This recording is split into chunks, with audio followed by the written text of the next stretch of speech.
Break muna sa hectic showbiz schedule ang ilang kapuso stars nitong Holy Week. Sina Marian Rivera at Dingdong Dantes nagbakasyon sa Busuanga, Palawan, kasama si Baby Maria Letizia.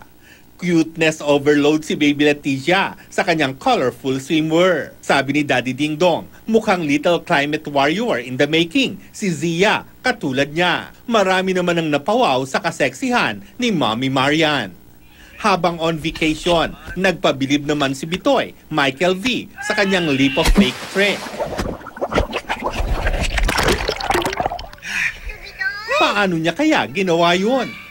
Ang ka-love team ni Andre Paras na si Barbie Forteza nag-side trip din sa Amerika pagkatapos ng kanilang show. Binisita niya ang mga kaanak sa US at pumunta sa Warner Brothers Studio sa Hollywood. Dito naman sa Pinas, hot si Dubs Smash Queen Maine Mendoza sa kanyang bakasyon sa Pico del Oro sa Batangas. Si Sheena Halili gumiling alariana sa hanging bridge sa Baler Aurora.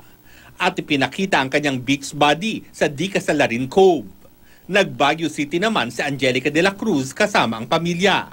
Staycation sa Manila ang Holy Week break ni Chris Bernal na nagbisita iglesia sa Manila Cathedral.